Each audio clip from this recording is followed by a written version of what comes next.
All right, so I watched the Chino Hills game. They were just like scrimmaging, and it's not the same. They're not as exciting. Without Lamelo.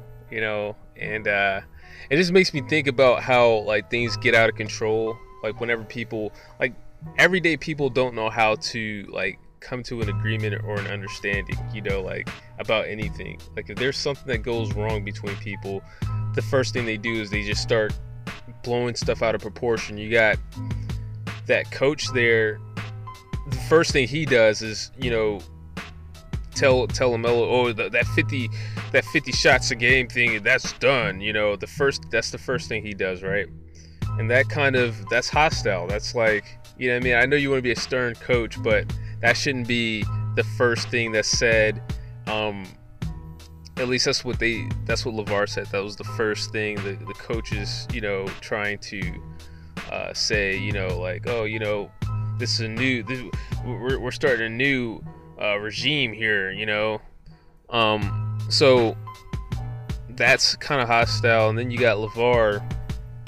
He's already critiquing the coach like nationally, like in some interviews, even before he pulled Lamelo out of the off the team. He was already giving interviews like critiquing the new coach, saying, yeah, I don't know if I like him. And it's just like one of those things where once you guys start going this far, it gets to the point where it's irreconcilable, like, and I don't understand that. Like, why does that have to go? Everything got to go so far,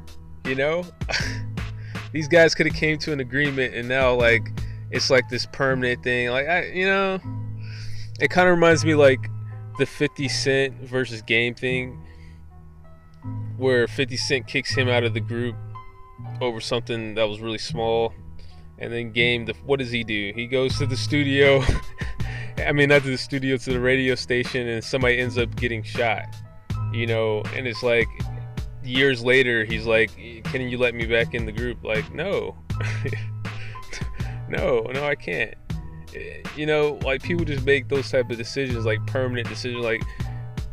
And this is the thing, like I knew that this had to be two black coaches, because it's one of those things with black people, like there's just no, like, we fight and we go like to the death and shit, like we go way too deep, and then this type of stuff happens.